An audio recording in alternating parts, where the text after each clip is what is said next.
Assalamualaikum warahmatullahi wabarakatuh. Teman-teman, saya di sini Julfan Faujan dan dari Sistem Informasi ingin mempresentasikan PPT yang berjudul kopi kurma yang telah kami buat. Dan yang pertama itu ada problem. Untuk yang pertama ada hasil riset minuman manis kemasan di Indonesia dengan ukuran 300 sampai 500 ml mengandung sekitar 34 sampai 54 gram gula per kemasan atau sekitar 4 kali lipat dari batas rekomendasi yang dianjurkan, yaitu 6 sampai 12 gram. Untuk problem yang kedua, data dari WHO 2023, penyakit diabetes mellitus menyebabkan kematian sebesar 1,5 juta jiwa per tahun secara global. Sedangkan untuk yang problem ketiga, lapangan pekerjaan, petani kopi dan pelaku UMKM lokal perlu diperdayakan secara optimal. Untuk selanjutnya ada solusi yang kami tawarkan, yaitu yang pertama, meningkatkan kesehatan masyarakat melalui produk minuman yang bebas gula rafinasi, menggunakan sari kurma alami sebagai pemanis yang kaya serat dan nutrisi. Ini membantu mengurangi resiko penyakit akibat konsumsi gula berlebih seperti diabetes dan obesitas. Untuk solusi yang kedua, memperdayakan petani kopi lokal, khususnya petani kecil di daerah penghasil kopi di Indonesia, dengan menjalin kemitraan langsung dan memberikan harga beli yang lebih adil serta berkelanjutan. Dan poin yang ketiga, kami mengurangi limbah dan emisi karbon dengan menetapkan sistem pengemasan ramah lingkungan dan program pengembalian botol kosong untuk didaur ulang, serta menghindari penggunaan bahan adaptif kimia yang dapat mencemari air dan tanah saat dibuang. Selanjutnya untuk produk yang kami tawarkan, yang pertama untuk poin produk sendiri, konsep kopi fungsional yang tidak hanya menyegarkan tetapi juga memberikan manfaat kesehatan seperti energi, pencernaan, dan imun tubuh. Selanjutnya untuk bahan lokal, bahan baku utama kurma, kopi diperoleh dari petani kopi daerah Jawa Barat, sedangkan kurma digunakan dalam bentuk sari kurma murni yang diolah dari buah kurma kering hasil UMKM lokal.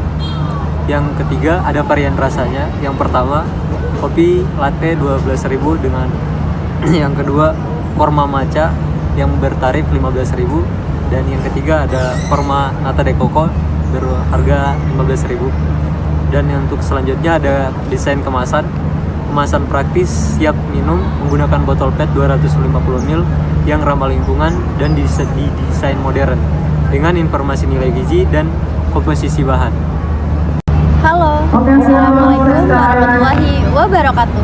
Perkenalkan, nama saya Roihatul Jannah dari Prodi PGPAL. Yang selanjutnya yaitu ada bisnis model. Yang pertama, distribusi produk kurma dilakukan melalui 3 saluran utama, yaitu yang pertama ada offline, booth tetap dan mobil di lingkungan kampus Universitas Triloni, yaitu kantin, bazar, dan event kampus. Lalu yang kedua ada online, pesanan melalui WhatsApp bisnis, Instagram DM, dan rencana ekspansi ke platform Shopee Food dan Goods. Lalu yang ketiga ada kolaboratif, kerjasama dengan kooperatif mahasiswa, unit usaha kampus, dan organisasi mahasiswa sebagai mitra distribusi. Lalu yang kedua ada dengan harga jual rata-rata 14.000 per botol dan target awal 150 botol diproyeksikan mendapatkan 2,1 juta dan laba bersih 875.000 per bulan. Lalu yang ketiga ada break even point atau BIP tercapai di bulan ke-6 dengan return on investment atau ROI mencapai lebih dari 100% di akhir tahun pertama. Model ini efisien, bertumbuh bertahap, dan layak dikembangkan secara finansial. Lalu yang selanjutnya ada sosial impact. Yang pertama ada kesehatan, menurunkan risiko diabetes dan obesitas melalui produk kopi tanpa gula tambahan, menggunakan sari kurma alami yang kaya serat dan aman untuk penderita diabetes maupun masyarakat umum yang ingin mengontrol asupan gula harian. Lalu yang selanjutnya ada lingkungan, mengurangi limbah plastik dengan sistem pengemasan ramah lingkungan dan program pengembalian botol kosong untuk didaur ulang, serta menghindari bahan aditif kimia yang berbahaya bagi lingkungan. Lalu yang selanjutnya ada ekonomi, memberdayakan petani kopi lokal dan pelaku UMKM kurma sebagai pemasok utama bahan baku. Dengan model kerjasama dan berkelanjutan yang memberikan harga beli adil serta mendukung pertumbuhan ekonomi daerah. Lalu yang terakhir ada edukasi, meningkatkan kesadaran masyarakat terhadap gaya hidup sehat dan konsumsi bijak melalui konten edukatif di media sosial, kegiatan komunitas, serta branding yang mengedepankan nilai fungsional dan manfaat produk herbal. Perkenalkan, nama saya Muhammad Afarul Aisyana dari jurusan Desain Komunikasi yaitu produktif. Pertama, Yudis Afiansyah, bagian manajemen umum, koordinator, dan pemimpin aktif. Bagian kedua, Muhammad Hayatul Abian dari bagian produktif kontrol kualitas. Yang ketiga, Julvan Fauzan, bagian pemasaran digital. Dan keempat, Hayatul Jannah, bagian keuangan catatan analisis. Dan kelima, Muhammad Dafa, bagian logistik desain kemasan.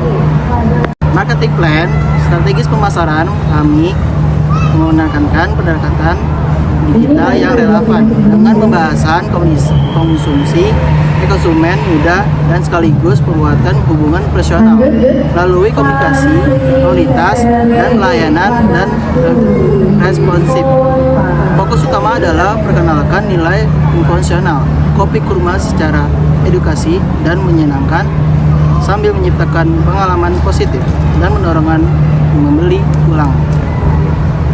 Poin 1, media sosial.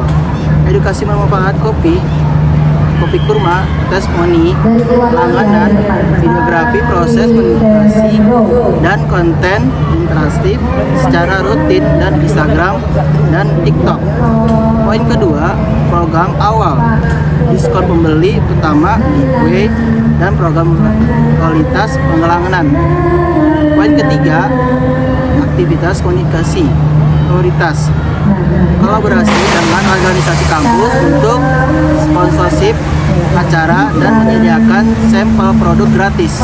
Poin keempat, hubungan pelangganan, layanan secara cepat dan responsif melalui WhatsApp dan Instagram, serta penghargaan bagi pelanggan yang memberikan feedback merupakan potongan harga yang produksi hak gratis. Assalamualaikum warahmatullahi wabarakatuh. Perkenalkan, nama saya Muhammad Khairul Abian dari Prodi Agribisnis. Saya akan menjelaskan poin 3. Rencana kegiatan usaha dilakukan secara bertahap dan berfokus pada 4 aspek utama, yakni alokasi anggaran 50% produksi dan bahan baku.